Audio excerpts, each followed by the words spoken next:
conversation between Narad Muni and Vyasdev started, and we discussed how Narad Muni diagnosis the problem of Vyasdev and instructed him with respect to Srimad Bhagavatam. So continuing that discussion, chapter 6 is going to talk about the further conversation between the two great sages, Narad Muni and Vyasdev. So I would like to extend my warm welcome and like to invite SK Revatipati Prabhu to enlighten us with the chapter 6 and give us a Prabhuji, if you can hear me.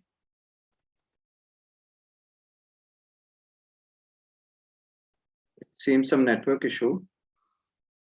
This side, let me check.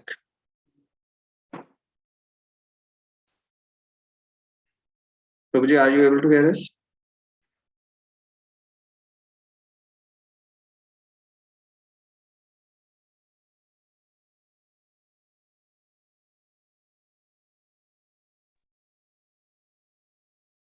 Hare Krishna. Yes. You I'm we sorry, can hear you. I got a bit disconnected. Sure, Prabhuji, all yours. Thank you. Om Jnanatimirandasya Jnananjana Shalakaya Chakshurunmilitam Yena Tasmai Shri Guruve Namaha Shri Chaitanya Manobhishtam Sthapitam Yena Bhutale Swayam Rupa Kada Mahyam Tatati Swapadanti Vandeham Shri Guru Shri Yuta Padakamalam Shri Gurun Vaishnava Shri Rupam Sagrjata Sahagana Raghunathanvitam Tam Sajivam Sadhvaitam Savadhutam Varjana Sahitam Krishna Chaitanya Devam Shri Radha Krishna Padan Sahagana Lalita Shri Vishakhanvitam Namam Vishnu Padaya Krishna Presthaya Bhutale Srimate Bhakti Vedanta Swami Nityananda Namaste Saraswate Devi Gaurvani Pracharani Nirvishesha Shunyavadi Pashyata Deshatari Namo Mahavadanyaya Krishna Prema Pradayate Krishnaya Krishna Chaitanya Namane Gaur Krishna Namah He Krishna Karuna Sindhu Dinabandhu Jagatpati Gopesha Gopika Kanta Radha Kanta Namostate Tapta Kanchana Gaurangi Radhe Vrindavaneshwari Vrishabhanusate Devi Pranamami Harite Vancha Kalpataru Kripa Sindhu Devacha Patitanam Pavanebhyo Vaishnavebhyo Namo Namaha Jai Shri Krishna Chaitanya Prabhu Nityananda Shri Advaita Gadadhar Shri Vasadi Gaura Bhakta Hare Krishna Krishna Krishna Hare Hare Hare Ram Ram Ram Hare Hare Mukam Karoti Vachakam Pangam Langayate Giri Yatkripātamaham Vande Shri Guru Devatāram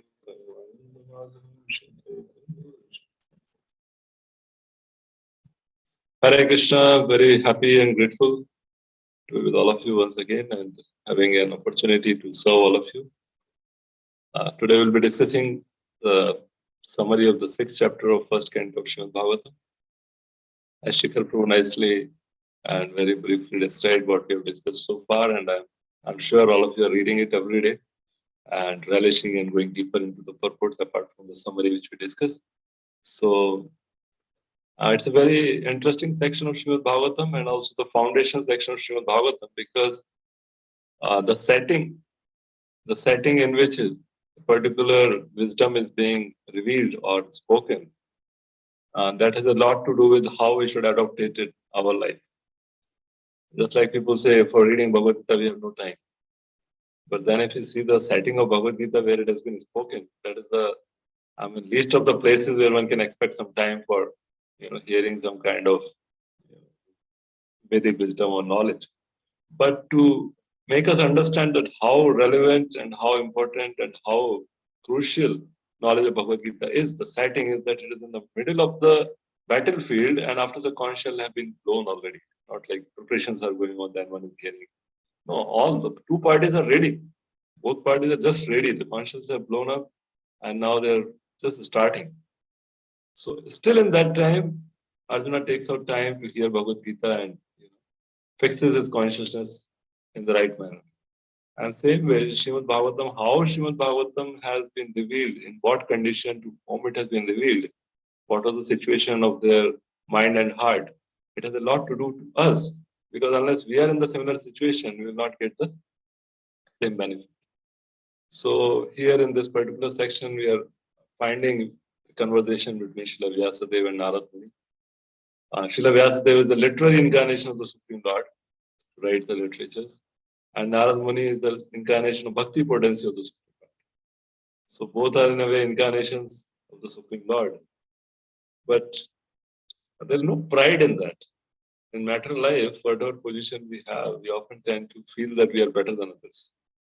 But the spiritual life is totally opposite. In the spiritual life, whatever we are, wherever we are, we always analyze the situation in a way that we can feel humble and we can take a humble position. So here is Vyasadeva, the literary incarnation of the Supreme Lord, who has compiled all the Vedic knowledge, elaborated Vedic knowledge, written all the 4 Vedas, 18 Puranas, and 108 Upanishads and Itihasas. And surprisingly enough, even after doing that much, he's feeling dissatisfied. And this is all Vedic paradigm. Sometimes people feel, Vedic life was good, village life was good. If we go back in that situation, we'll be happy, satisfied, peaceful. But here is the person who described it all, who just kind of gave the blueprint for all of it. And in spite of doing all that, feeling dissatisfied. And in that dissatisfied stage, he's contemplating, introspecting. So this is one very important thing. When we feel something, dissatisfaction or any kind of other emotion, one has to look into oneself. Because if we spend our time too much into looking outside and blaming other people, then we will not reach the goal. That's what often happens. We blame other people and other situations for what happens in our life, and we're not able to come to the right conclusion. So Vedvyas, he thought, and he could get a sense that the goal of all what I have written and described is to attain the Supreme Lord, but I have not highlighted it. I have just kept the real goal of life as one of the goals of life. It's not that he did not include it. He did include it, but as one of the goals, not as the goal. Maybe that is causing, dissatisfaction. At that time, Narad Muni appears, and this conversation between Guru and disciple is so very vital, so important. So what we'll do is spend a little time summarizing the last section also. I'm sure all of you attended it, but it's good to have a brief overview of that as well, so that we can enter into today's section in a more meditative way. So I'll share it and then we'll do the thing.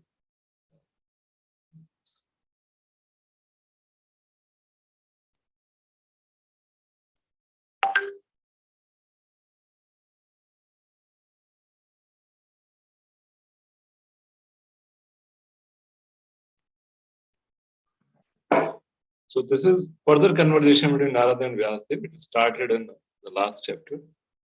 Narad Muni appeared at the end of 4th chapter, but there was a conversation in the last chapter, and now there's further conversation. So in last chapter, Narad Muni instructed Vyasadeva in a few themes. I'm not sure whether we use the same PPT or not, but nevertheless, if you've discussed, we will revise it. If you have not discussed that, it will be interesting to note. So the first thing what happens is that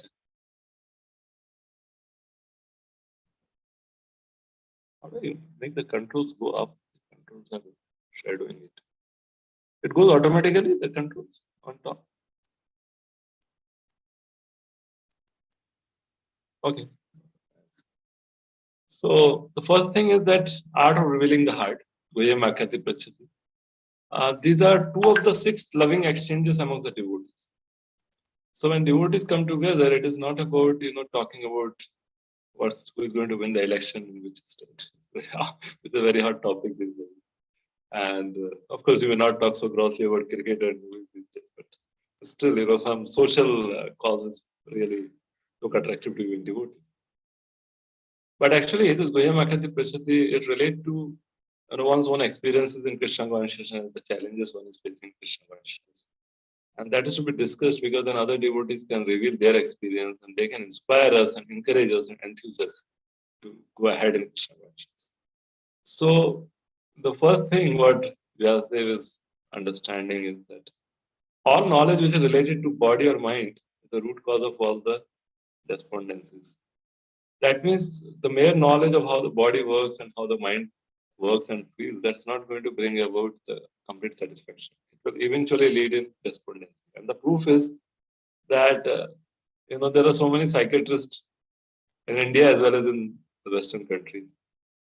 And there's a big number of psychiatrists who really go crazy themselves because dealing with the minds of others and taking the load of others' problems on their head that make them despondent. Many of them are addicted to smoking, drinking, and so many other bad habits because they get so much stressed. Right? So they're trying to sort out others' mental problems, but they themselves end up in having mental problems. So the knowledge which is just related to body or mind is not going to satisfy.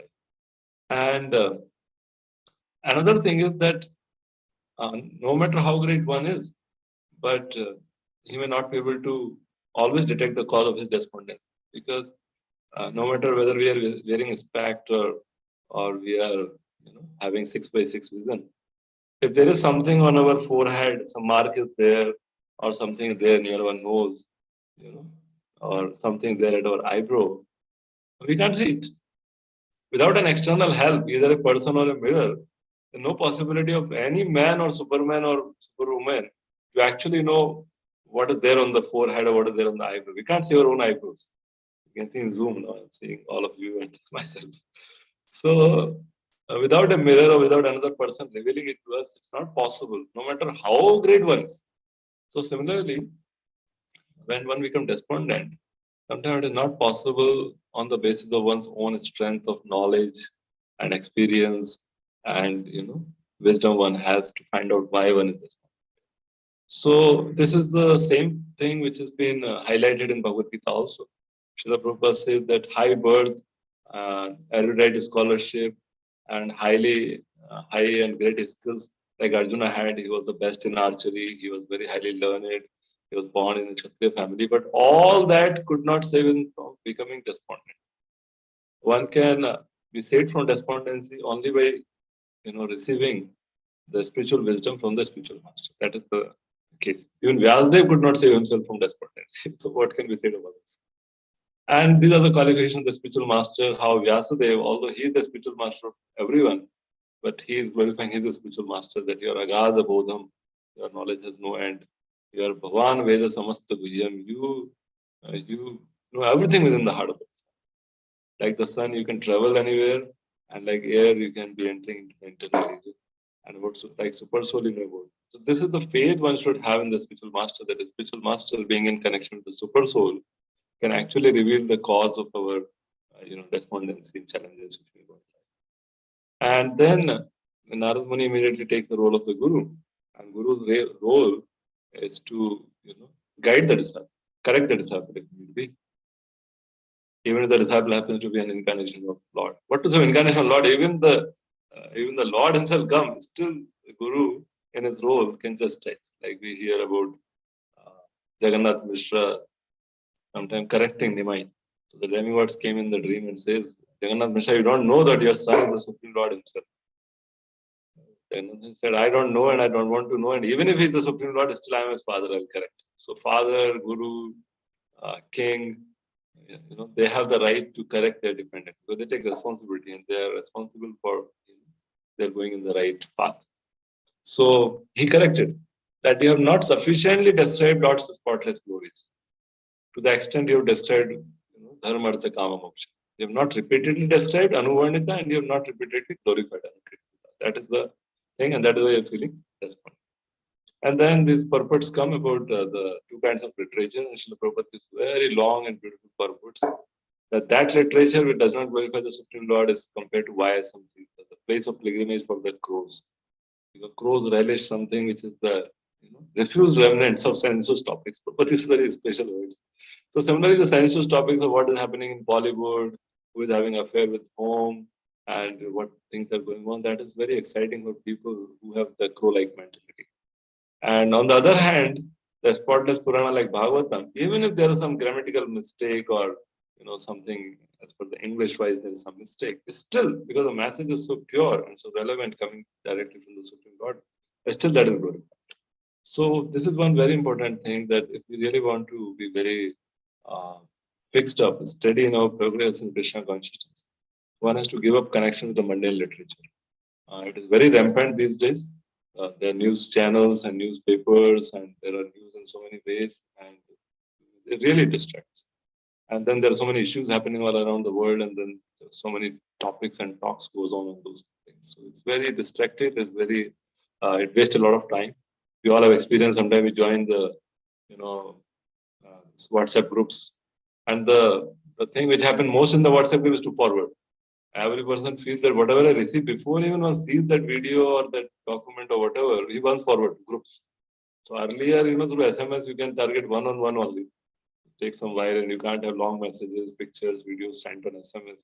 Short messaging services. So WhatsApp has opened the door, and then it's just getting flooded. People say 2,589 messages unread from 142 chats. So one should really see, one should really do just what is needed. This is all comes in Atyahar zone. This is all distracting. And then, there's a talk about liberal versus conservative approach in preaching.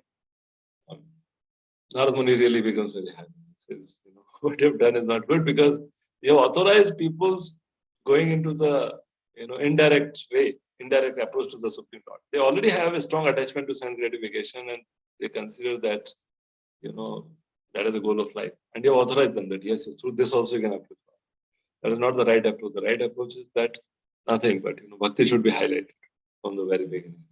And even in the path of bhakti, if there is some discrepancy, somebody falls away, still there is no loss. While on the other path, if a person goes in the path of self-purification, they okay. Very, very important words. Prabhupada often quoted it, and Prabhupada actually preached according to that. And then direct path of bhakti versus step-by-step duty. The issue these days is that nothing is sure. One gets stuck up at karma, jnana, yoga. So for this age especially, bhakti yoga is the only path. Other paths are there. In other ages, people have some security about how much they will live, and they will actually go from one stage to another stage. The Kali Yuga is the age of distraction. Age is short. Problems are too many. So in Kali Yuga, nothing else works. Only the process of bhakti is practical and effective in this age. And then, Narada Muni describes that how he came to Krishna consciousness. There are two ways. One, Narada Muni is an eternal associate of the Lord. He's always in Krishna consciousness. But, there are other souls who follow in the footsteps of Narada Muni to become pure devotees. So then these sadhakas, they also attain pure devotion service in due course of time. So sometimes this is a mystery that, are they eternally perfect, or they became perfect, or like that.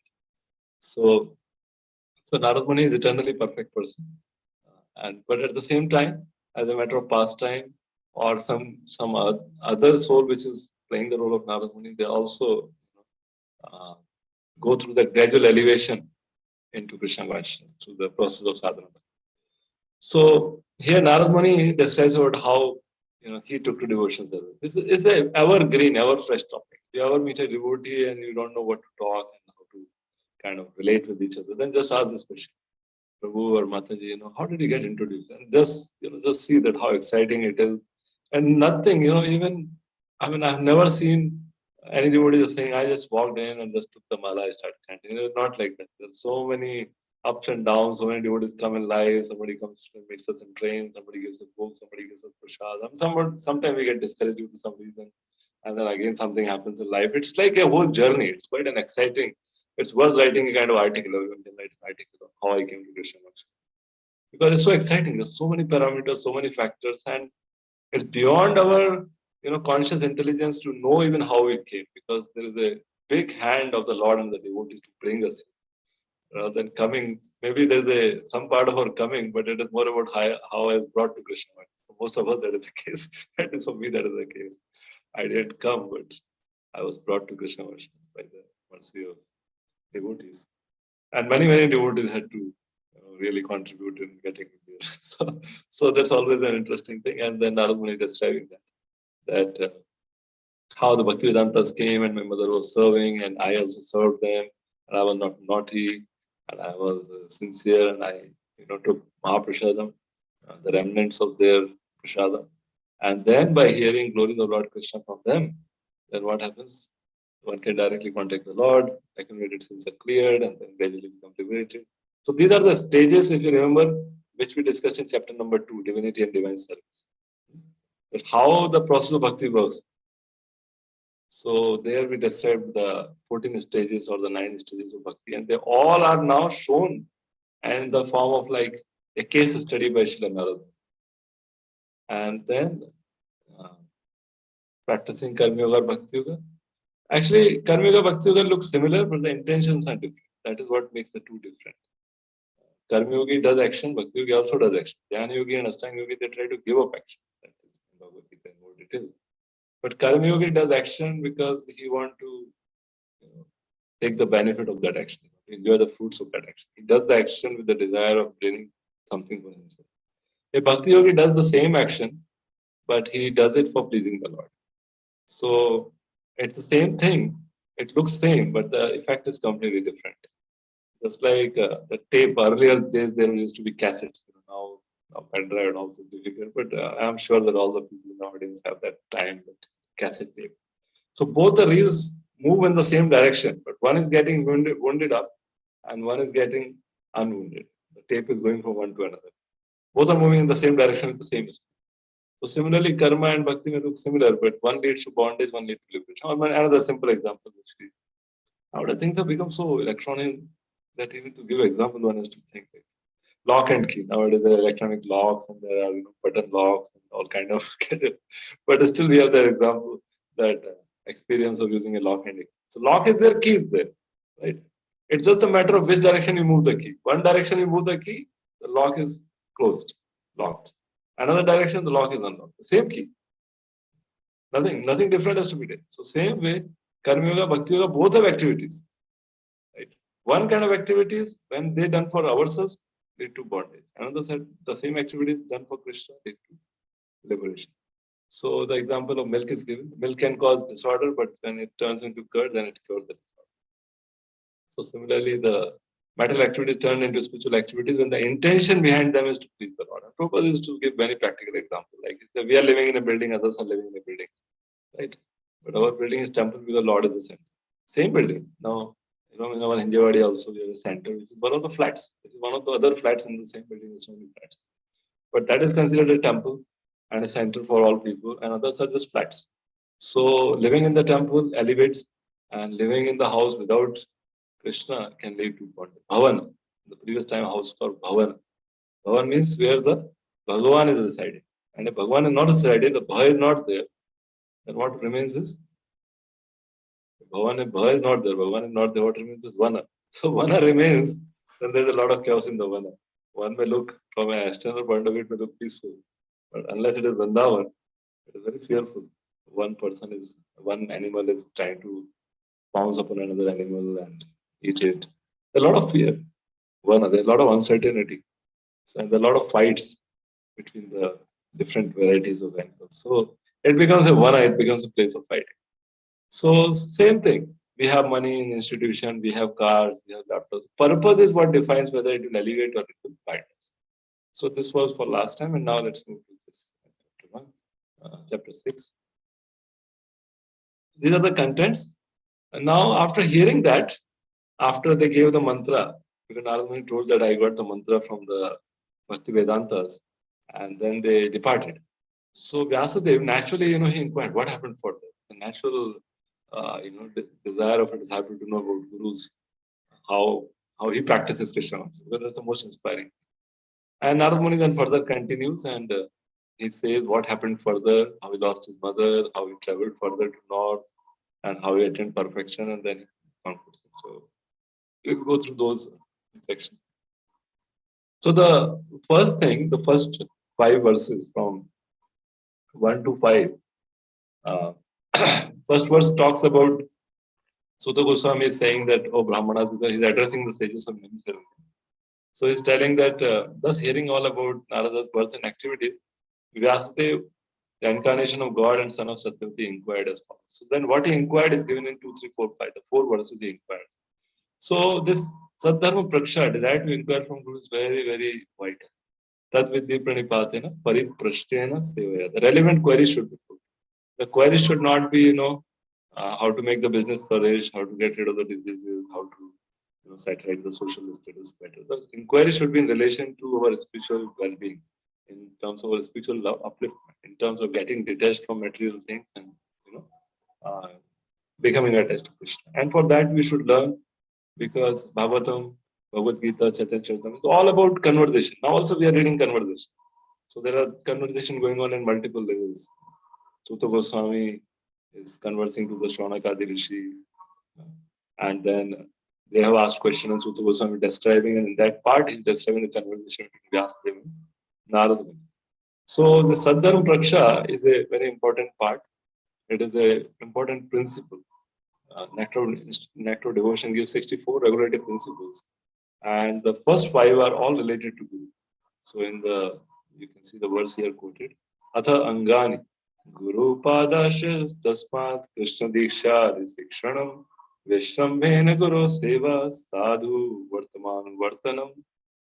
So 5 are there in first, and then in the next verse is Sadharma Praksha Bhoga Sadharma Praksha Bhoga Dityaga Krishna Sahetave Nivaso Dwarakadam Cha Ganga Derapi Sangita. So these are principles, these are not details. These must be done, but according to time, place, and circumstance. So here we are saying from Vyasadeva inquiring from Narad Muni, what did he inquire? He said, what did you do after the departure of these sages who gave you the scientific transcendental knowledge, in the last birth, because that was the last birth when Narada was born as the son of maidservant. And once they initiated you, what was the change in your life? How did you pass your life after initiation? Very important question. And how did you attain this body after you quitted the last one? And then he also asked that time annihilates everything, but you are able to remember your last life, that you were the son of a maidservant. So how is it that although time has passed, so much time has passed, it was the previous day of Brahma, and one day of Brahma is very long time. 43,20,000 years into 2000. That is the last day of Brahma. So that much time has passed. How did you really remember that? So they asked these 3 questions. And then in the next section, Narad Muni starts describing that, what happened after. So Narad Muni starts that after the sages had imparted the scientific knowledge of transcendence to me, they departed for other places and I had to pass my life in separation. So they departed because they gave the knowledge, they gave the seed of knowledge. So Guru gives the seed, of the transcendental knowledge. And he tells the process by which the seed should be sown in the ground of the heart, and it should be watered. So just like if you have done gardening, then you put a seed in the ground, then you put it in water, the sunlight comes, and then the seed starts growing and we have to nourish it. So Chaitanya Mahaprabhu describes this process in detail in the Madhya Leela 19th chapter of Chaitanya Charitamrita. But Narad Muni also is showing a sample how to do that. So initiation means receiving the seed. It's not that we have attained perfection. Initiation means seed is there. Now the seed will turn into a tree and everything else further.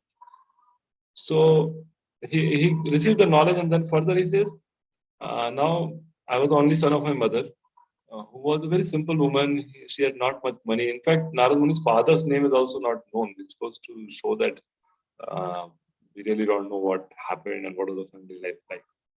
So she was a maidservant. I was her only offspring. She had no other alternative to protect me. So she had great affection for me. You can imagine, a lady is there, husband is not there, only one child or 5-year-old is there. Children anyway are attractive and they attract affection. But 5-year-old child attract all affection, and then no one else to repose affection. Sometimes one has multiple children, then the affection is like time and affection may get divided, but here then no one else. So Narad Muni is telling, she wanted to look after my maintenance properly, but because she was not independent, she was not able to do anything for me. So Srila Prabhupada writes even in the Bharat Mara section, as far as material well-being is concerned, no one can do anything for anyone. which may be very surprising or shocking, but that's the reality. Because we have no guarantee for our own life, then how can we take care of anyone else?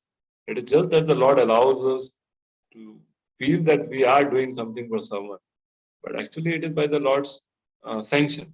If Lord's sanction is not there, as we hear in the Prahlad Maharaj prayer, Prahlad Maharaj says, "My dear Lord, doctors cannot save the patient, parents cannot take care of the child, and the boat cannot save the drowning man unless your sanction is there.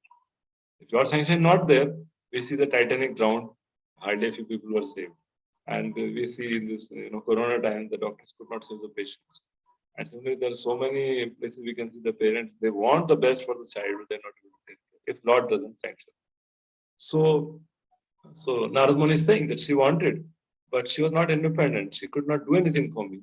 And then he says, the world is under the full control of the Supreme Lord. Therefore, everyone is like a wooden doll in the hands of the puppet master. So you would also want to be a puppet in the hands of the Lord. And if we don't become a puppet in the hands of the Lord, then we are automatically a puppet in the hands of the Maya. Puppets we are. But who will pull the string? That is our choice. We are puppet, nothing more than that. Even that strongest person, sometime morning you get up and there's such severe pain in the back or the neck, and no matter how busy is the itinerary, one has to go to doctor, wait in line. And we see, you go to these all elite doctors. It's not that the beggars in the street are sitting on the benches and waiting for their turn. These are all people, their Rolls Royce being driven by a driver. They're all there in the hospital, sitting in a queue just for their turn to come. And then the turn comes, they're describing all the problems they're having. The doctor is telling what restriction to do and what medicines to take. And they're taking they are fully controlled by the medicines and doctors. Right? So no one is independent. Everyone is like that. And then so many other things happen in life. Mind is disturbed. The relationship don't work the way we want them to work. In spite of giving the best training, the children don't turn out to be the way we expect them to do. So many issues come. Nobody has any shortage of understanding how things in this world are beyond our control. So when I was a mere child of 5 years, I lived in a Brahmana's school, and I was dependent on my mother's affection and had no experience of different lands. It was a normal child living at home, going to Gurukul. And then he says, once upon a time, my mother went out to get milk from the cow, to milk the cow. She was bitten by a serpent. Vedic time, serpent is representative of Kala, the end of life. Death is represented by snake, because the snake has poison, it bites, and the person is. So she was bitten by a snake, and she left. She died. So now what happens? That is the impact of the scientific transcendent knowledge here. The impact of scientific transcendent knowledge, if one really understands it, that one loses, lamentation. One doesn't lament because one understands the plan of the Lord. One understands the reality of the things. So just like Arjuna said, "Nasto moha smritil labdva tat prasadat mayachita," that my moha is destroyed. Moha means attachment to the false things of this world. And smritil labdha. Smritil labdha means I have regained my memory. What is the memory? That I am nothing but a eternal servant of Krishna. My only duty is to love and serve Krishna. Smritil labdha. Tat prasadat mayachita. Sthito sandeha karishyaya vacham. Now I am situated. Sthito asmi. Gata sandeha. I am situated in my original position where I understand my duty is to serve you. And karishyaya vacham. I will do what you have said. So the test of our understanding, the test of our realization, the test of how much we really have accepted Krishna consciousness is when the challenges, difficulties, and tests come in our life. That time, how we are able to live as per the standard of what we know, that describes how much we realize. Otherwise, speaking and hearing is one part, easier to do. But to live by that is often a challenge. So Narad Muni says here, I took this as a special mercy of the Lord who always desires benediction for his devotees. And so thinking, I started for the Lord. Just the 5-year-old boy. But that was his understanding. That was his realization. That was the, depth of his faith in the Lord. The 5-year-old boy, only shelter was his mother. The mother left. Rather than crying and weeping and blaming and cursing, who will take care and what will happen? You've seen sometimes people leave. Even if they leave at the age of 80, the house members are sometimes crying. Either you left, now what will happen here and what will happen there, and who will show affection to us. And, even at the old age, people cry like that. Here's the 5-year-old boy. No lamentation. Not only not lamentation, because he doesn't say, okay, I'm not the body and the soul, so okay. No. he took it as a special mercy of the Lord. He took it as a special mercy of the Lord who always desires benediction. He thought the Lord has a plan behind it. It is good for me. Not only that it somehow happened, it's good for me. Here is where our difference comes from the Christian philosophy. They are not able to describe how bad things happen to so-called good people, right? And they just say that we really don't know, we don't want it. Even God doesn't want it, but sometimes the Satan becomes so powerful that God is helpless. That's how they describe it. Even today, they're not having an answer to that. One of the biggest unanswered question in the Christian theology is, why do bad things happen to people who are apparently good? And many Christians leave everything and they become atheists because they know also that. But Vedic philosophy just see, not only one is asking why bad thing happened, but apparent bad things are seen as great benedictions and one uses them to come closer to the Supreme. So such is the depth of the understanding. So Tatya Anukampam Susamiksha Manam, that is the standard of the ideal consciousness of a devotee. That is the gateway actually. That is like the, just like you to enter the express highway, you to go to the toll naka, toll plaza, and then you pay the toll, you go ahead, and then the highway is very clear. So similarly, Tattva Anukampam is the entry point for understanding pure devotion service.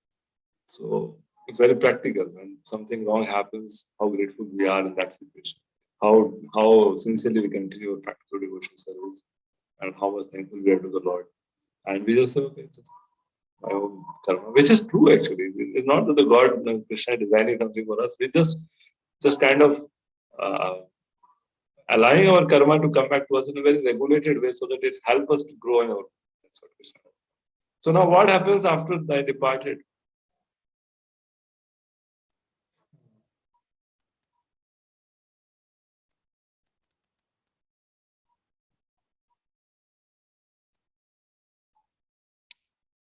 So you know how to send it up. This my screen, they are covered by this controls. There is some way by which these controls can go up. There should be option. If you will scroll up, just click on the control and try to move up. Because I cannot see. Okay. For me, the PPT is visible. Yeah, okay, fine. I understood how to take it top and down. Fine. So then what Narada did, he went toward the north. Why north? Because in the north there are Himalayas, Badrika Ashram, and everyone who want to perform austerities, they go toward north. Like Pandavas retired and they went toward the north. So north is the direction in which one moves to perform austerities and give up one's life and attain the Supreme. The way to heaven, the way to transcendental world is from the north side. Even Arjuna during Mahabharata war, when he had to go to heaven, he went to the north, and then he reached heaven. So that's why he went toward north, because north is the direction in which one performs austerities at the Himalayan mountains. And what happens? After my departure, I passed through many flourishing metropolises, towns, villages, animal farms, mines, agricultural land, valleys, flower gardens, nursery gardens, natural forests. Whole variety he saw. It's good for a devotee to see the variety of life, and that gives one faith and strength of mind.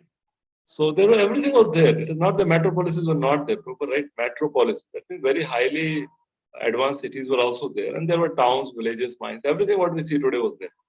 And then I passed through hills and mountains, which were reservoir of various mineral like gold, silver, copper, through tracts of land with reservoir of water filled with beautiful lotus flower. He saw the variety, and in that whole variety, he was not attracted. He was still focused that my goal of life is to please the Supreme Lord. So it is not that devotee life is variety-less, but through that variety, whether living in one house or another house, driving one car or another car, using one mobile or another mobile, the attachment is to Krishna. And all these things are used for whatever practical purpose one needs them.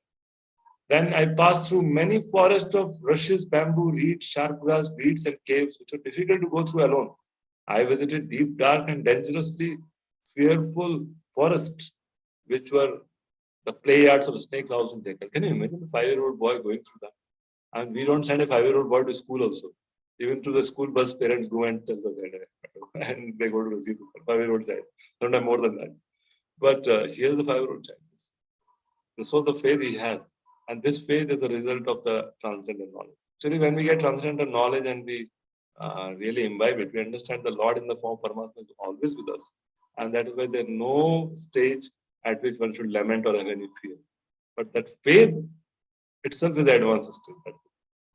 But at least one should look at people who have that faith, like Narad Muni was saying. And then what happens? And thus traveling in this way, I felt tired, both bodily and mentally, and I was both thirsty and hungry. So I took a bath in the river, lake, and also drank water. So by contact with water, I got relief from my exhaustion. So Prabhupada writes that one comes in touch with the natural element, then naturally one feels very refreshed. These days, we never, kind of come in contact with Mother Earth. Our body is 75%, 75% earth or 75% water? Water. 25% is water, okay, and remaining is earth or whatever. So when we come now, when we take a river bath, it is much more refreshing than taking bath and shower. That's why people have tub bath these days. So the body is submerged in water, so we get balance. Similarly, when one walks on earth, on a lawn or grass, then one's earth element gets balanced. So coming in touch with the natural element, refreshes also. But now life is so artificial. We have plastic flowers, plastic plants inside our rooms and offices. So we want natural things, but not in a natural way, because we have to water it otherwise. No, we have to water it and maintain it. So we get plastic flowers, plastic leaves, look like original. I have to touch it and see whether it's original or artificial. But they don't get that. They don't get the benefit of the natural thing. So he got relief, and after that he meditated. So after that, under the shadow of a banyan tree, in an uninhabited forest, I began to meditate. And as I had learned from the Bhakti Vedantas. So when he started meditating, immediately he could see the lotus feet of the Lord within his mind. And tears rolled down my eyes, and without delay, the Supreme Personality of Godhead appeared in the lotus of my heart. And then what happens when he saw the form of the Lord in his heart? Oh, Vyasdeva, at that time, being exceedingly overpowered by feelings of happiness, every part of my body became separately enlivened. Being absorbed in an ocean of ecstasy, I could not see both myself and the Lord. So because tears were flowing from the eyes, and every sense become enlivened means just like we see something very nice and our eyes are like captivated. If we smell something nice, noses are captivated. We see something to eat, then our tongue is excited. We hear something nice, then ears are. But you see all of them simultaneously, then you just feel like lost, feel totally amazed. Sometimes we have seen this experience in our temple hall, when people just enter and nice soothing kirtans are going on, darshan is there, chandeliers are hanging, and they just feel lost in all directions. There's the smell of incense, so they're smelling and they're seeing at the top the chandeliers, and now there is even decoration there, and then they're seeing the Lord's form and they're hearing the kirtan. They all feel like completely lost for a moment. So Narad Muni had that experience. And then what was the effect? The transcendental form of the Lord as it is satisfies the mind's desire and at once erases all mental incompetence. Upon losing that form, so after a moment's darshan, the Lord disappeared. After losing that form, I suddenly got up, being perturbed, as is usual when one loses that which is desirable. We can see that sometimes over a smartphone, we just don't know where we kept it, and it becomes such a feeling of where is it, because messages must be coming and so much. Smartphone is now in a bona fide addictive, category. That there are bona fide cases of addiction to smartphones as well as the social media, aspects. So one feels perturbed. And then I desired to see again the transcendental form of the Lord, but despite my attempt to concentrate upon the heart and with eagerness to view the form again, I could not see him anymore. And thus, dissatisfied, I was very much agitated. He again tried the same process, the same way he meditated previously. Srila Prabhupada writes that it is not through the mechanical process that one can capture the Lord. It is only by the grace of the Lord that the Lord reveals. So what we are doing through the chanting of Hare Krishna is not that we are trying to mechanically capture, but we are trying to please the Lord. That he agrees to reveal himself. Sevan Mukhai Jivvadu Swayam Ev Spurtiyada. So Lord has to reveal. There is no way by which the living entity can capture. Just like Ramanacharya gives an example that if a small baby wants to sit on the top of an elephant, I mean, it's just an impossibility. It's just a small boy, the dwarf. How does he climb on the elephant? But the elephant sits down and makes his trunk, like a roadway. Or rather, he picks him up in the trunk and puts him on the back. Then he's just there. He doesn't have to make that endeavor. By his own endeavor, he can't sit. So those days, elephants were there. So nowadays, you can imagine if a child wants to go to America, he doesn't even know where the passport office. where's the visa office, where to apply. I mean, he just can't follow the process and can never go in a flight alone. But if he just desires on my birthday, I want to go to Switzerland, and then the parent, they arrange everything, and he's just there, just sitting on the. Sometimes they are there in that, what do you call that kind of wheelchair kind of thing for the children, small. What is it? I forget the name. In which the children, they are driven there. They bring into temple also. Forgetting the name. So he just have to sit, and then he's there in the flight and sitting luxuriously and drinking cold drink and then going to. So same way, not by the mechanical process. It's by the grace of the Lord that He reveals. When does He reveal? When we are fully sincere, fully serious, and we don't have any ulterior motive. Then that's the time when Krishna reveals. Seeing my attempts in that lonely place, lovely speech in a lonely jungle. Now the Lord speaks. Seeing my attempts in that lonely place, the person who Godhead was transcendental to all mundane description spoke to me with gravity and pleasing words just to mitigate my grief. Lord spoke. I regret that during this lifetime you will not be able to see me anymore. Those who are incomplete in service and who are not completely free from all material gains can hardly see me. So Narad Muni was pure, that is right. But Lord is telling us through him. He's, just like Krishna telling Arjuna certain thing. Arjuna is not at that level, but Lord is telling us. So Lord is telling us that unless we are complete in service, we are completely dedicated to service, and we are free from all material gain. Anya abhilashita shunyam. Till then one can hardly see. But then why did Narada could see him? Because you have only once seen my person, and this is just to increase your desire for me. It's like a free sample.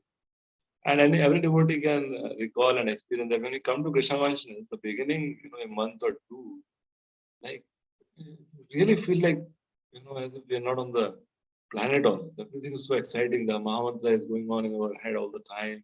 And every bit of prasadam, even if it is khichdi, it's like so bacterian. And the kirtan is just so much. And we see the devotees, we see Prabhuji and the obeisances, and we see the deities, everything is like fantastic.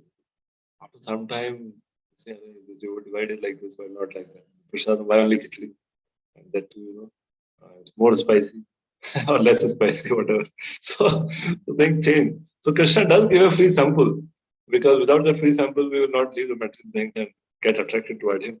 And later on, Krishna gives an opportunity to sustain. It's not that Krishna becomes less merciful, but now Krishna wants us to earn it. The free sample is there, just like the parent is sponsor our studies, but after studies, they expect that we do our job and earn money.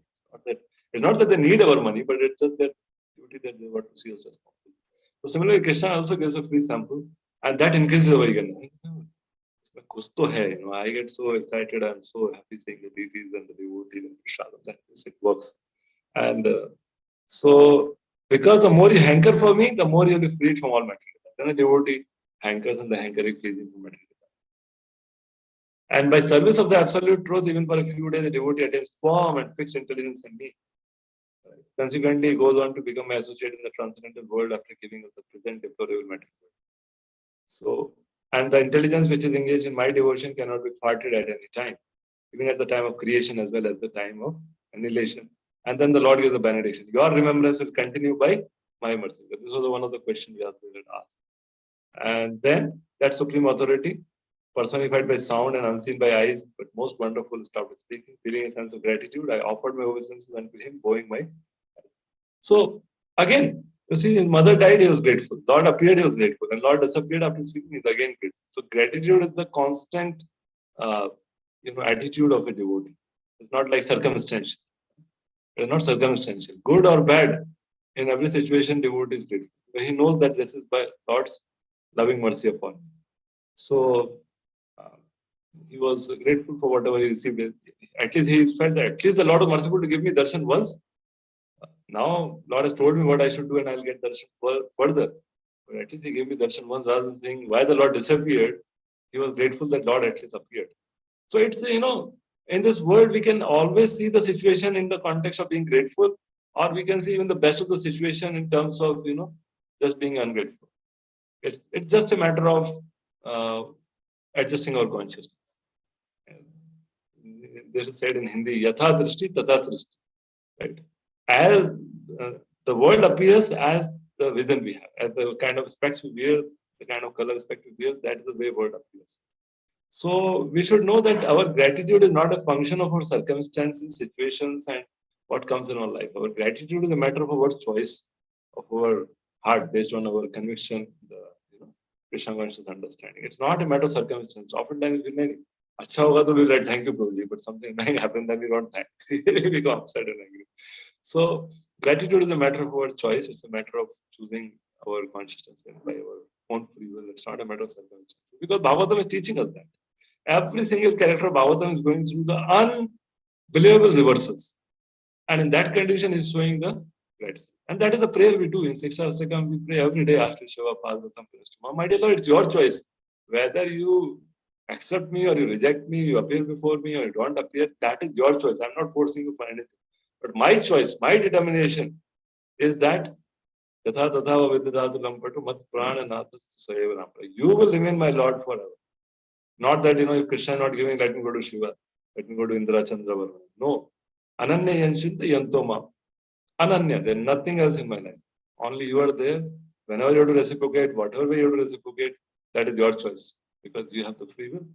But my free will I'm using, I will not give up service to your protest. This is the conviction of all our acharyas. This is very important. That is Vadiya Vaishnava. So Narad Muni reflected that. And then after that,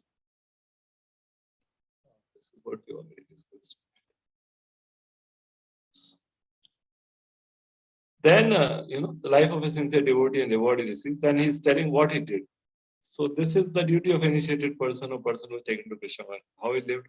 And so Brahmana Vyasadeva in due course of time, I, who was fully absorbed in thinking of Krishna and therefore no attachment, being completely freed from all material and met with death, as he said here. Thus I began chanting the holy name and fame of the Lord by repeated recitation, ignoring all the formalities of the material world. This every Mahajan does. Narad Muni does it, Prahlad Maharaj does it, everyone does it.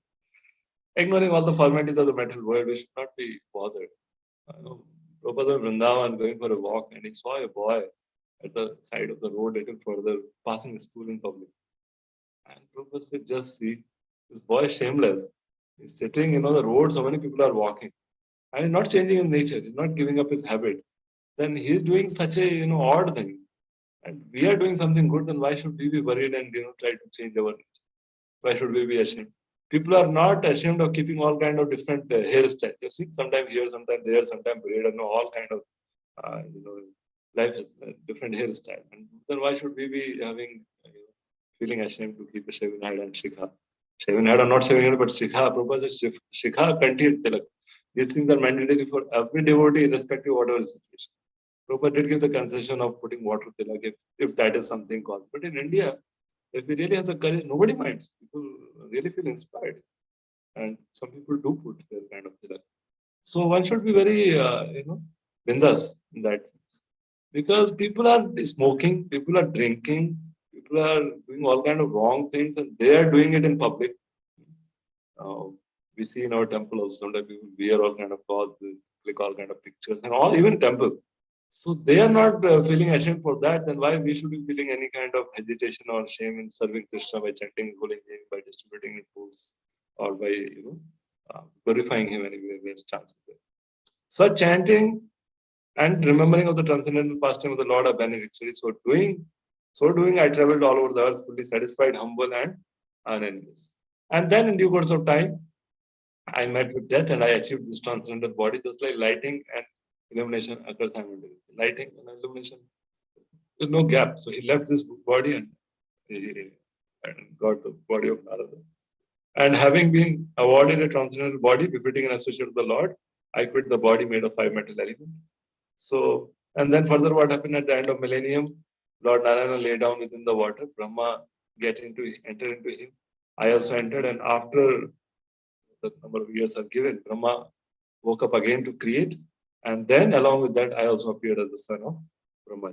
And since then, by the grace of the Almighty Vishnu, I travel everywhere without restriction, both in the transcendental world and the 3 divisions of the material world.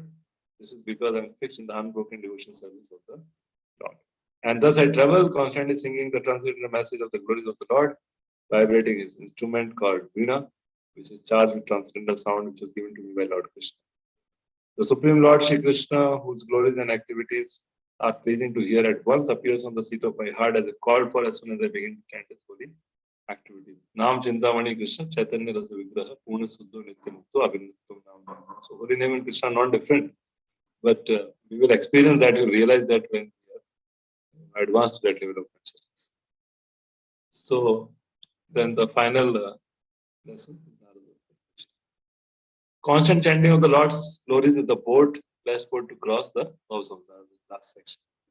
And that is why Harinam Sankirtan is the process for the day. Because Hare Nam, Hare Nam, Hare Nam, Eva Kevalam, Kalau Naste, Naste, Naste, Anyada. So he says it is personally experienced by me that those who are always full of cares and anxieties due to desiring contact the senses with their object can cross the ocean of nescience on a most suitable boat, the constant chanting of the transcendental activities of the personalities of God. That is why we say that Satatam Kirtan Yanto Mama. You chant the holy name of it. Kirtaniya Sadahari. So 16 rounds are just the basic meaning of vow, but on Ekadashis and other days, if we get that, we can always chant. Chanting of the holy name is the Yoga Dharma.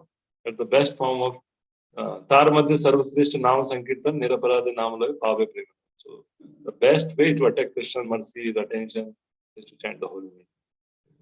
So it's the best among all the 9 fold processes. And although by practice of yoga system one can get relief by subduing the desire and lust, but this does not give any satisfaction to the soul. It's just like somebody is sick, then the doctor has told him not to eat the oily item, but then hunger is still there. But as a prescription, because he knows that if I eat this, I will suffer. That's why I'm not eating. Hunger is not mitigated. Similarly, in the yoga process, and all the senses are artificially controlled, but that's not the real nature of senses. Real nature is to engage in service.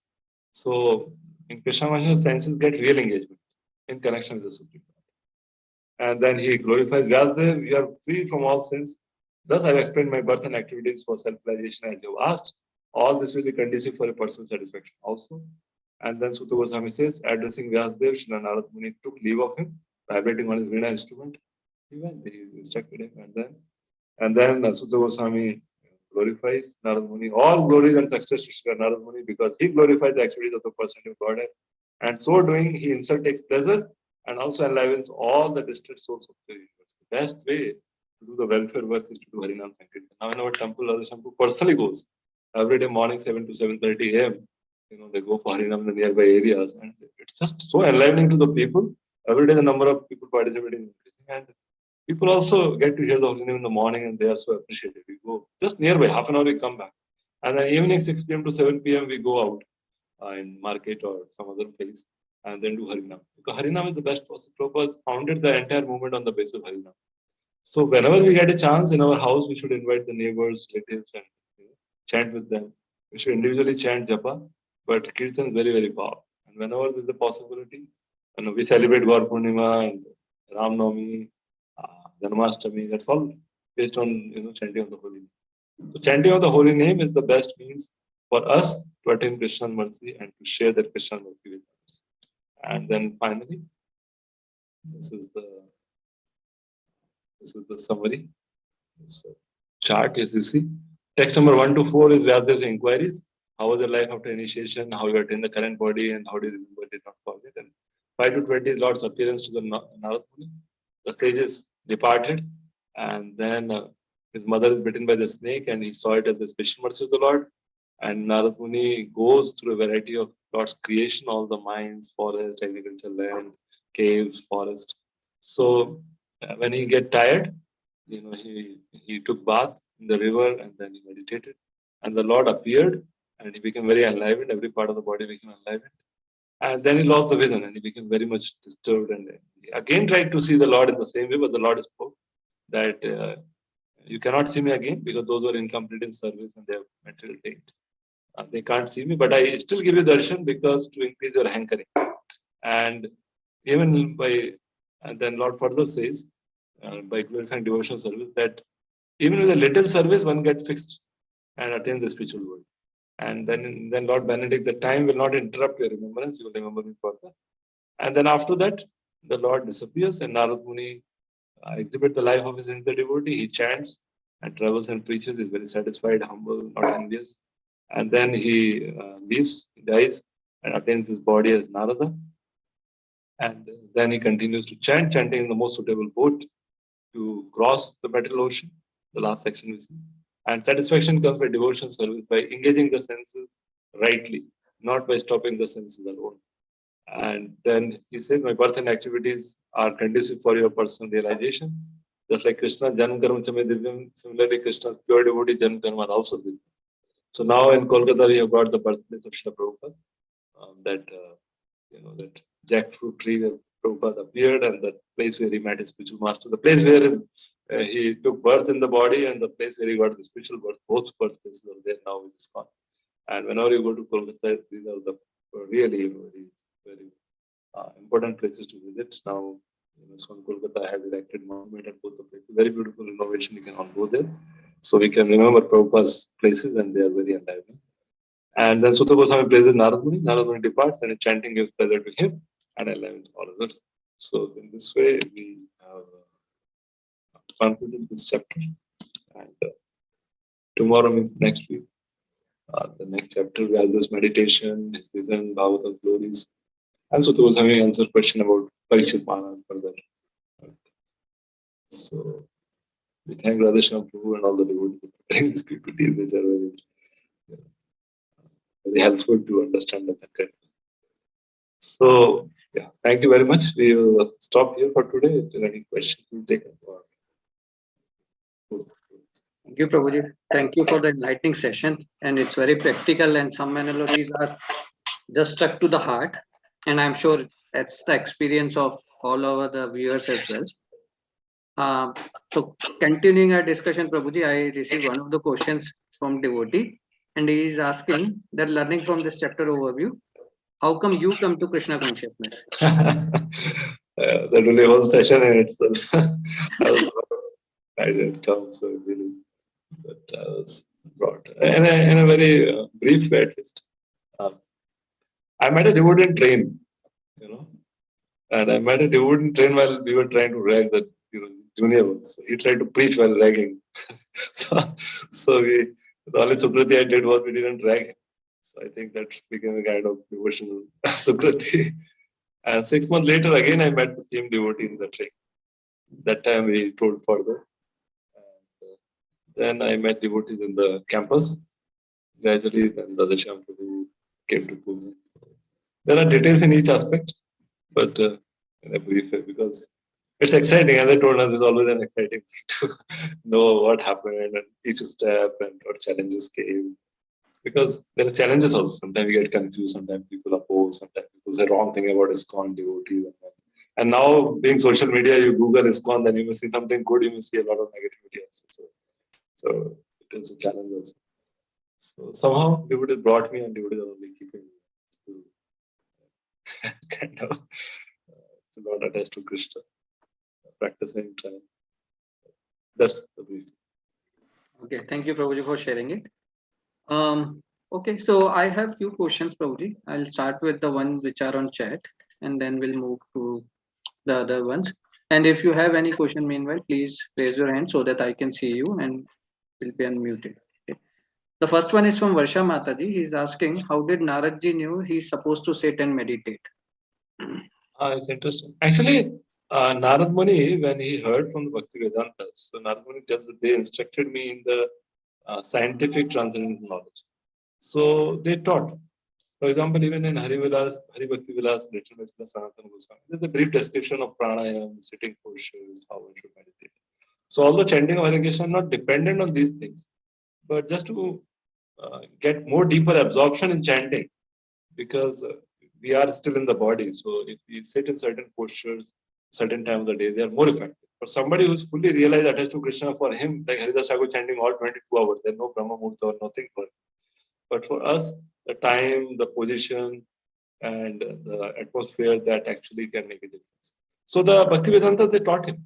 Bhakti yogis know all other paths also. They know jnana, but they know the essence of everything. They know the yoga process also. They know the karma yoga also. They know the essence of everything. They may not know so many technical details, but they know the needful which helps them to advance in bhakti.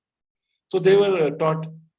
He was taught by the Bhakti Vedantas how to chant the holy name of the Lord without offenses, how to meditate on the form of the Lord. They describe the form of the Lord. They describe how the Lord looks like, what are the signs on the lotus feet of the Lord, how to meditate right from the feet to the top, and glories of the Lord, his pastimes, his Nama, Rupa, Guna, Leela. All were described by the Bhaktivedanta to Narada. So Narada Muni had it all in his mind. And he closed his eyes and meditated on the form, the signs, the signs below the feet of the Lord. So like that. He was taught by the Bhaktivedanta. So next question is from Radhika Mataji. You can unmute yourself and ask a question. Hare Krishna Prabhu. I just have two doubts, Prabhu. One is here Narada Muni is highlighting about Krishna, but normally we see Narada Muni talking Narayana, Narayana, right? So does he work, does he pray Hare Krishna? Does he talk about, the Narada form, Narayana form of Krishna? That is my first doubt. And second doubt is about the north side. So if you can address this, I'll ask that question. Yeah. So Narada Muni, Bhaktivinoda Thakur in his song says, Narada Muni Bajaya Veena Radhika Raman. So Narada Muni, it is described in the Brihad Bhagavatam by Srila Sanatana Goswami, that Narada Muni is present all over the three planetary systems. Narada Muni is in the heaven also, Narada Muni is in Vaikuntha also, and Narada Muni is in Dwarka and Ayodhya and Golok Vrindavan also. So depending on the kind of devotees and the place where he is. Same time, okay. At the same time he is present. Chanting Narayana, but Narada Muni is present all over. So at the same time. At the same time. Oh, okay. Narada Muni is a special personality, present in all the different spiritual abodes. In this world, in the heavens and Brahmaloka further, and then further in Vaikuntha and further in Goloka. So that is why the place where he chants Narayana or he chants Radhika Raman. Whatever is suitable according to the sure. Prabhu, thank you so much. But one more doubt I have is, see, Bhagavad Gita, Srimad Bhagavatam and Chaitanya Charitamrita are all aligned, right, in the same direction. So when I was reading Srimad Bhagavatam, what you said is what was highlighted. North side talks about devotional service and all that. So that is clear, Prabhu, when you told. But where my confusion started is, Prabhu, when I read the teachings of Lord Chaitanya, he says north side is not advisable. It talks about mental speculation, and east side is devotional service. Sorry for bringing that in, but I got confused. So they are two connected things. When Chaitanya Mahaprabhu is quoting to Sanatana Goswami, and there he's saying about the treasure, right? So he's saying how the process of bhakti is the greatest treasure. So for that, he's telling the east is the direction which you dig a little and you will get the treasure, because Mahaprabhu appeared in the eastern direction. Udilo Aruna Purava Bhagi. Mahaprabhu appeared in the eastern direction. So that is the reference on that context of that pastime or the story what Mahaprabhu is telling. That north, because north is like people generally think devotional service can be done anywhere. Devotional service doesn't require north, east, west, south. Devotional service is Sthane Sthita Shrutikatam Tanuvag Manobir. Brahmaji is telling Sthane Sthita, wherever you are, in a city, in a town, in a village, in a metropolis or wherever. So Sthane Sthita Shrutikata. But become attached to Shrutigatam Tanuvag Manobir, that you engage in hearing the glory of the Lord, reciting the glories. So in the north, when people were going for attaining liberation, which is not the goal of a devotee. Devotee want to attain love for the Lord, not the liberation. Right?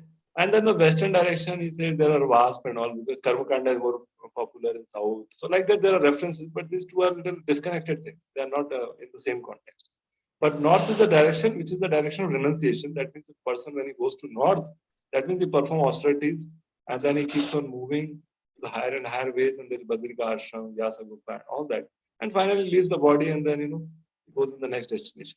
So like that, the north is the direction of the renunciation, and north is meant for austerities like that. But when Mahaprabhu's context is different, then he's telling about that getting the treasure of Bhakti life. So thank you so much, Prabhu. Absolutely clear, crystal clear. Thank you so much. Hare Krishna. Thank you so much, Prabhu. Hare Krishna. Thank you, Prabhuji. I have one more question from Saniji. Saniji, if you can unmute yourself and you can ask your question.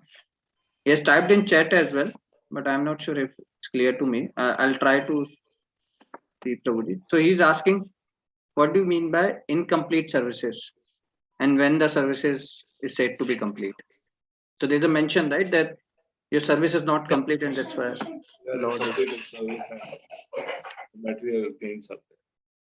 Actually, Acharyas have given commentary which I have to read more. I did not fully read because I had less time. So I can explain it more better.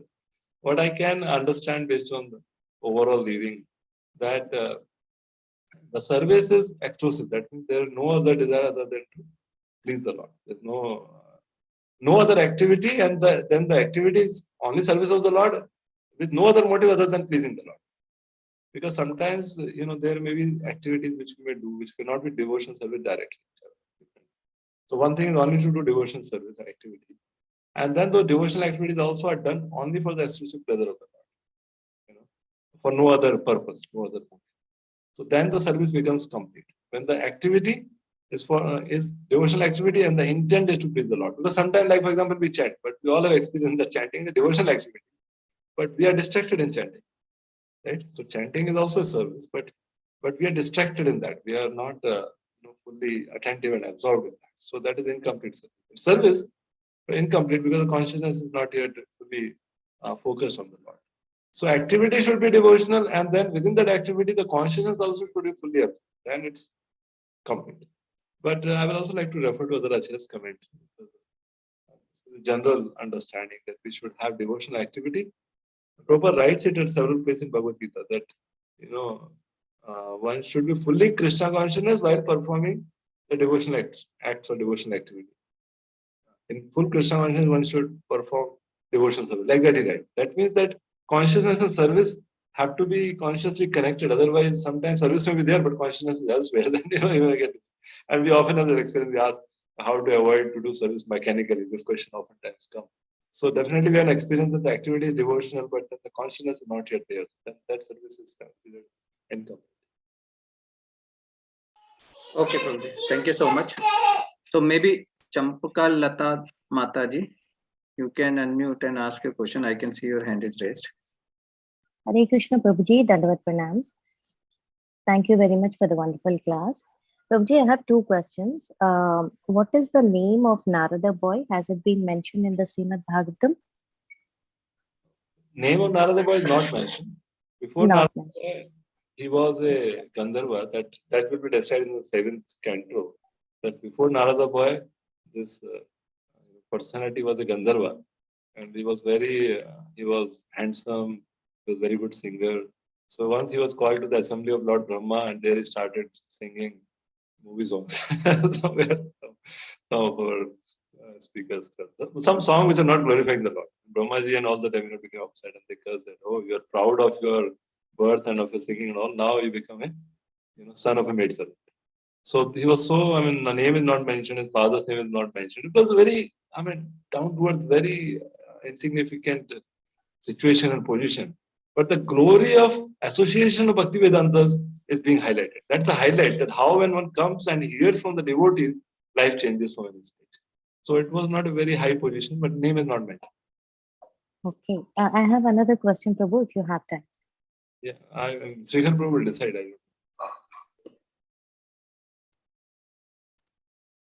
Yeah, Mataji, please go ahead. Okay. Prabhuji, during the course of lecture, you were just saying that Lord gives special mercy, and just like he gave to Narada boy, and then Narada got the vision of the Lord, and he was hankering later on to see him again in the same way. Each one of us, you also said that each one of us gets some kind of experience, but at the same time, we hear from some of the devotees that, like when we express these kind of things to someone, they say these are the symptoms which are, which one gets in a very high level of bhakti. So how do we see that? There is a contradiction. So how do we see that? Actually, this has been explained even in Madhurya Kadambani, and Acharya also explained that sometimes in a certain atmosphere in the association of very exalted devotees, like for example, go to Barsana, Radhashtami there, Kirtan is going on, to see how we're sitting in Kirtan, and then tears may start coming from our eyes, and we really feel a great sense of detachment from everything and great sense of affection for Radha and Krishna. So sometimes it may happen in Dham, sometimes it may happen in the association of great devotees. So this is called Avas. So it is not unreal, but it is not, it's not like, we are not at that stage. It's like It's like a momentary thing. It's like for a few moments we are accessing something which is not our adhikar at this time. So there's no kind of contradiction that devotees definitely, every devotee in his practice will get certain, that's called spikes or momentary experiences which are very deep, very divine, which really brings about a very great conviction in increasing our sincerity, increasing our intensity. So they are there, but they can be shared only with the devotees who are very close to us and who are mature to understand it. They are not to be used for preaching. They're not to be. They're not that by saying that we inspire people that you will get this experience, because these are Krishna's grace, Guru's grace. They may come in different devotee life. They will come in different ways at different times. So they are occasional things, but definitely they are mercy of the Lord, and devotees for them they become milestones in their practice. Sometimes they really feel this is what I do. So in those moments of great joy and great realization, they get a level of determination which they otherwise might not have. So they're true, and they come at an advanced stage in a sustainable way. That means that stage is higher, but we've just got a glimpse of it. We've just got a momentary thing that what life will be, just to make us hanker that one day will come when I'll be free from lust, anger, greed, desire, hate, and illusion, envy, and my heart will be just delighting. I will chant the holy name, Krishna, and my hair will stand on my tear will come from the eyes, as Sri Rupa Goswami describes. So those stages, one glimpse is given, but neither we are there in a full-fledged way, and neither that experience is wrong.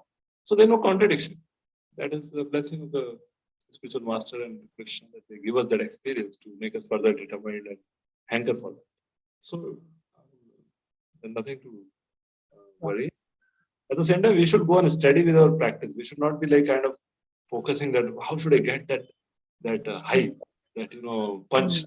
That will come when our Lord gives. We should go steadily with our 16 rounds of proper time, proper reading, proper hearing, proper deity worship, proper preaching. That's how we should go steadily in our practice.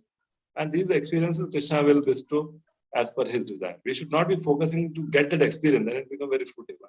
I should get that experience. Aaj kirtan mein aanand nahi hai. Aaj ki aanand ki hai. Like people say, people even they come for kirtan and all, they want to get high.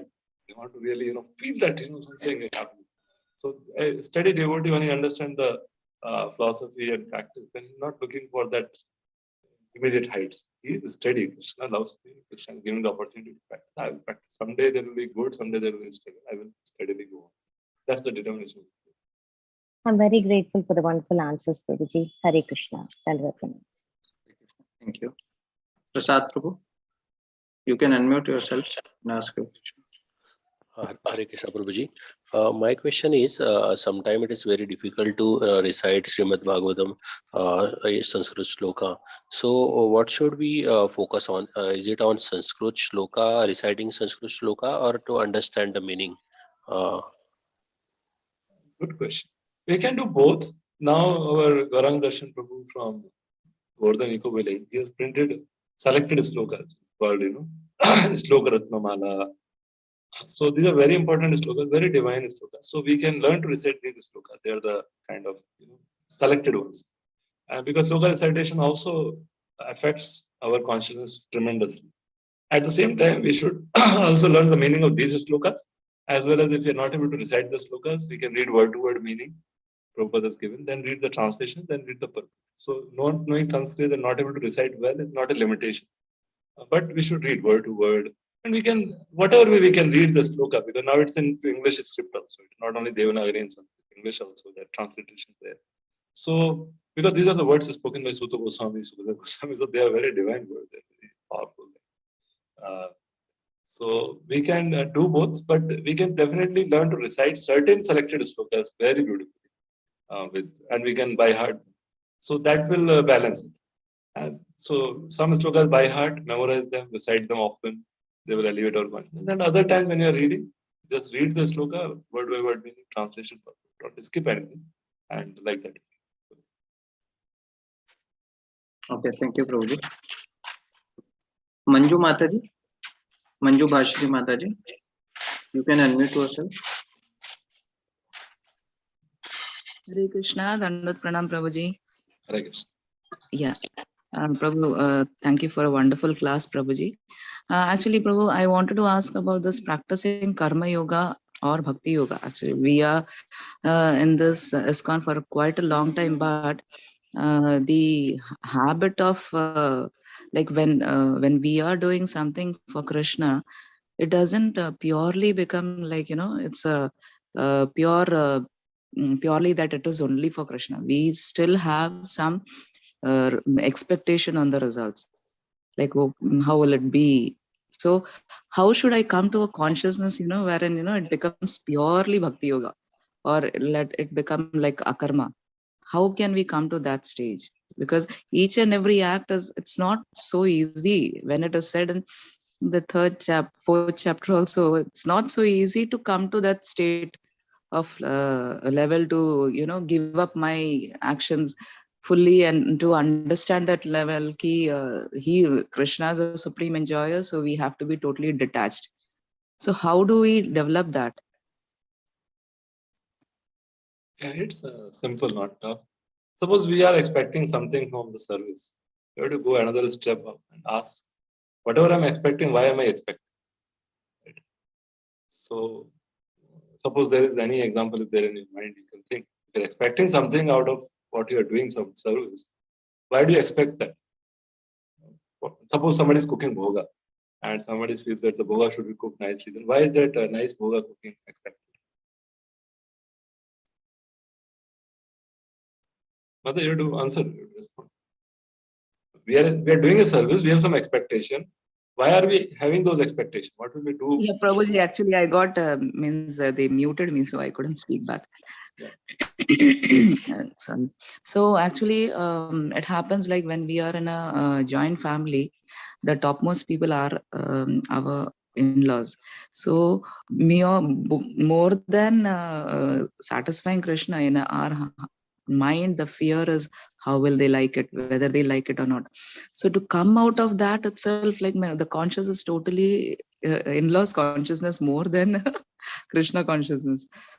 So how do I really, it's so difficult, because that fear factor is also there. They are going to be yelling, they are going to be shouting, and that sort of a thing.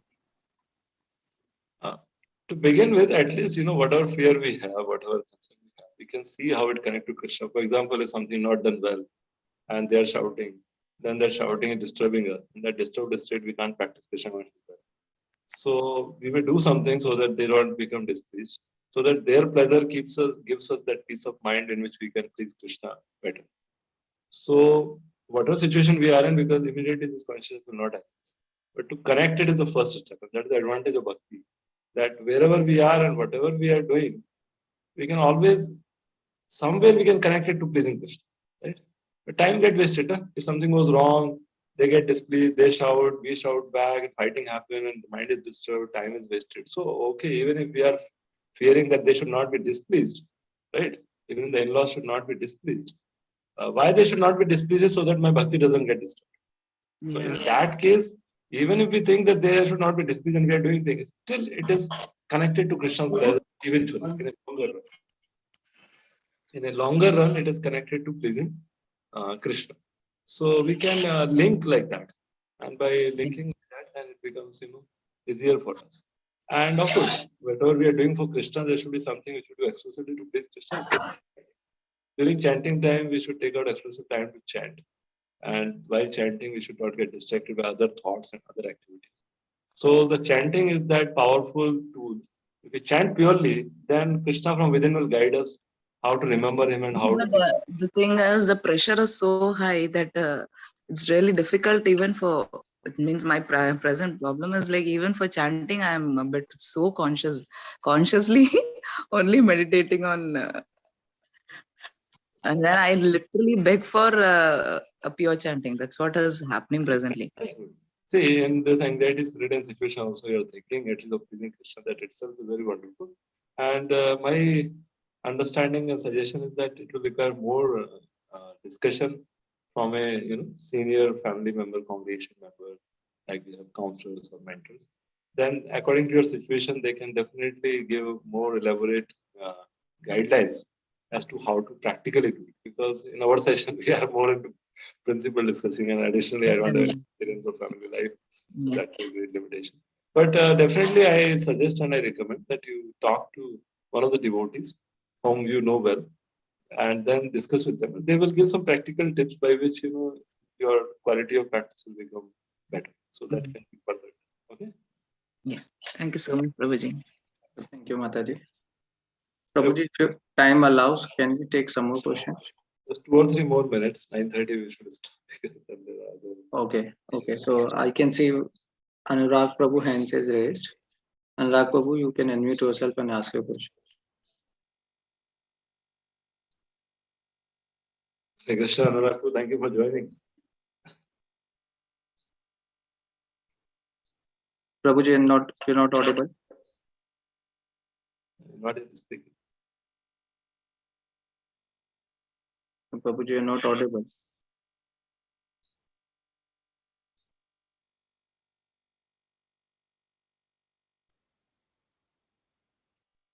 You are unmuted, but you're not audible, Prabhuji. Some audio issue at your side. So in interest of time, take the next one. Because yeah. Sapna Mataji, you can ask your question. You can unmute yourself and ask. Hare Krishna, Prabhuji. Yes. Prabhuji, my thing is that same what Mataji asked, convincing the family. At present, I am doing 18 rounds of chanting every day during Brahma Muhurat. I try read at least one shloka of Bhagavad Gita and Bhagavatam I am reading continuously. But when it comes to wearing Kantimala, and I'm very much interested. I have ready in my hand now also, but I'm not getting support from my family. They say you'll have to stop eating ginger, like garlic, onion and all that if you wear Kantimala. So why you want to do, when I want to apply tilak also, they say this is all show off. If you have bhakti, you should have it in your mind. There's nothing like you should wear tilak and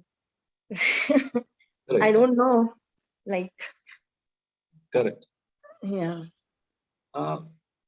Again, it's a little more detailed thing based on situation. See, I have ready Kanti. It's lying in my chanting bag from last 1 year. Amazing. So that's why it should be discussed with your, concerned counselor how we can do that. See, there are both ways. Bhakti is not dependent on external thing. That's a fact. And people say that. But they are not eligible to say that because they do things. That is what I tell them. Yeah. But at one level, if one is not able to do, then Bhakti is not dependent on the external aspect. That is also true. But that is not an excuse to not do the other thing. They enhance it. They are a symptom. It's like, if a lady is married and she doesn't put sindoor, it's not that she doesn't, but still it is good because that's a sign. So similarly, the rituals or the signs which are there, like a doctor, if he does not wear the white coat, still is a doctor only. But when he wears the white coat, that impresses everyone and that everyone understands he's a doctor. Yeah. So I don't wear big tilak. At least I apply here the tulsi leaf. No, you can have little Gangajal. With Gangajal you can put like this. So it is tilak, but it is not visible. Yeah. Yes, I do that. I'm very much interested in wearing kanti. Now earlier my husband also like, why you're chanting? I holding a bag and doing this is all nothing. You should have in your heart all that. Now I told him, you just do one mala and you see the difference you find. Today he is doing 16 rounds of mala, Prabhuji. Amazing, you have done such powerful preaching. It's so great. Today he is doing 16 rounds of mala. Even he is wanting to wear kanti, but the restrictions in the family. I suggest for family matters because they are so detailed that definitely we, therefore, knowing that family need guidance in detail about particular issues. So we have a system, we call it mentor system, counselor system, where the experienced people who have gone through the same situation in their family. They have lived in joint family, they have served their in-laws, they have taken care of children. So these are experienced people and they share their experience. And then, that helps us, that acts as a guiding light for us to, follow them. So I very strongly suggest that whomsoever devotees are in touch or otherwise you can write to the forum involved, and then you talk to some experienced, mature devotees, and then it will like kind of put you in the best position to practice it. I did. They tell me, why you want to get up early in the morning, do all this, you can do anytime. I said, throughout the day, I'm busy doing other things. So early morning Brahma Muhurat time is my personal time. Right. So which I am not going to give up. I will do whether I get later on during the day, if I get chance to sleep or no, that is okay. I can control my sleep. But Brahma Muhurat, I am not going to leave. That is my personal time. And that is my time for me, which I need it. I will continue with that. Yeah, that's very good, and we are very grateful for chanting 18 rounds every day or spending chanting 6 rounds. It's fantastic, wonderful. And please get in touch with another devotee family also, with whom you can share. Yeah, Prabhuji, actually, we ladies, we have a group where we do Sankirtan on every Ekadashi, and we have Bhagavatam class from 4 to 5 every day. When Mataji is there, she reads each, like we read one shloka, each one of us read shloka and she explains. Very We wonderful. already finished reading Bhagavad Gita in that way. And she's also, that Mataji also is a devotee of ISKCON. She follows ISKCON. Actually, through her only, I came to know. I just once met her. I told her I wake up every day at 4:30. I don't know why after that I don't sleep. She said, why don't you start chanting? When first she said chanting, I said, Didi, I do chanting, but I don't believe in holding a mala and doing. This is what I told her. She said, okay, don't hold mala, but just get up, sit and you chant Mahamantra. But in interest of time, we need to. Okay, Prabhuji. Okay, I'm sorry I took more time. No, it's okay, ma'am. Hare Krishna. Those are very important questions, but yes, you can take it. You can reach out to Evolve coordinator as well. Yes, Yes. Anshu Mataji, Prachi Mataji are there, and they will connect you to the senior devotees. Sure, Prabhuji. Dandavat Pranam. Hare Krishna. So once again, thank you to His Grace Revatipati Prabhu for taking a time for us and giving so wonderful lecture on overview of chapter 6. And I know there are a few questions remaining, so we'll try to take them in the next sessions.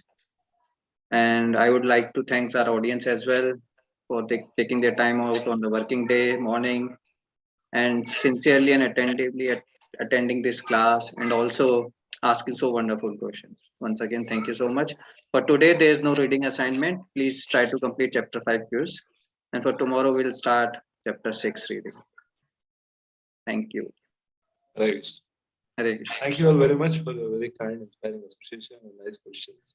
Maybe depending on the chapter, we will stop maybe 10 minutes earlier, then we can have more questions. So now also it's 9:35 now. It's quite a bit of time. I know all of you will have some household chores, jobs and all. But very happy to be with all of you again. Thank you very much. Bhagavatam Ki Jai, Prabhupada. Jai. Thank you, Prabhu.